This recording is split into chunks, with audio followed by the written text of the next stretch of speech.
শক্তিশালী মার্কিন B-2 বোমারু বিমান নিশ্চিতভাবেই বদলে দিয়েছে চলমান ইরান ইসরায়েল যুদ্ধের গতিপথ। এখন যুদ্ধ আরও তীব্র হবে কিনা তা নির্ভর করছে ইরান ও তার মিত্রদের প্রতিক্রিয়ার ওপর।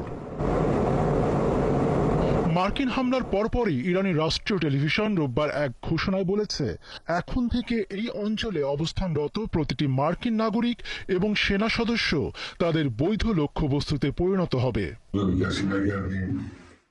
গেল সপ্তাহে ইরানের সর্বোচ্চ ধর্মীয় নেতা আয়াতুল্লাহ আলী খামেনি হুঁশিয়ারি দিয়ে বলেছেন, যুক্তরাষ্ট্র যুদ্ধে অংশ নিলে তাদের পাল্টা আঘাত করা হবে।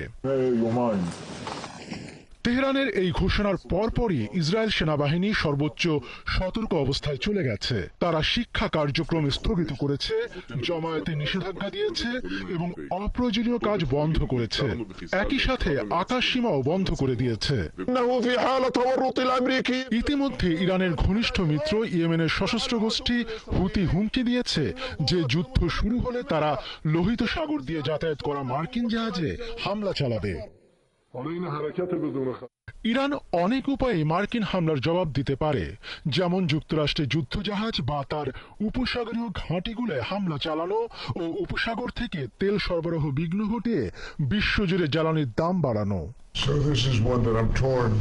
যুক্তরাষ্ট্র ইতিমধ্যে ইঙ্গিত দিয়েছে আপাতত তাদের সামরিক অভিযান শেষ এবং তারা তেহরানে সরকার পতনের চেষ্টা করছে না। এতে প্রতিশোধের মাত্রা সীমিত রাখতে উৎসাহিত হতে পারে ইরান।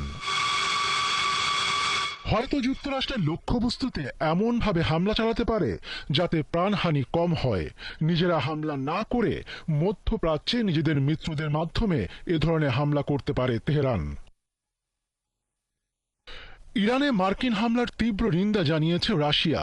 এই হামলাকে দায়িত্বজ্ঞানহীন ও আন্তর্জাতিক আইনের চরম লঙ্ঘন বলে অভিহিত করেছে দেশটি। রাশিয়া বলেছে, উত্তেজনার ফলাফল শুধু এই অঞ্চলের মধ্যেই সীমাবদ্ধ থাকবে না। মস্কো মনে করে তেহরানের জবাব অবধারিত।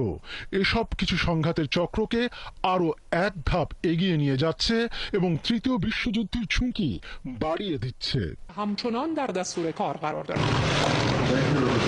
আর যুক্তরাষ্ট্রের হামলার তীব্র নিন্দা জানিয়ে সংঘাতের সব পক্ষকে, বিশেষ করে ইসরায়েলকে দ্রুত যুদ্ধবিরতিতে যাওয়ার আহ্বান জানিয়েছে চীন।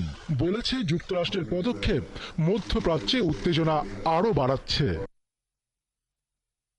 অন্যদিকে আন্তর্জাতিক পারমাণবিক শক্তি সংস্থার মহাপরিচালক রাফায়েল গ্রোসি জানিয়েছেন, ইরানের জরুরি পরিস্থিতি বিবেচনায় সোমবার সংস্থার বোর্ড অফ গভর্নররা জরুরি বৈঠকে বসবেন। ইরানে যুক্তরাষ্ট্রের হামলার মধ্য দিয়ে এই যুদ্ধের সমাপ্তি শুরু হলো নাকি আরও ভয়ঙ্কর অধ্যায় শুরু হলো তা দেখার জন্য পুরো মধ্যপ্রাচ্য এক শ্বাসরুদ্ধকর অপেক্ষার প্রহর গুনছে।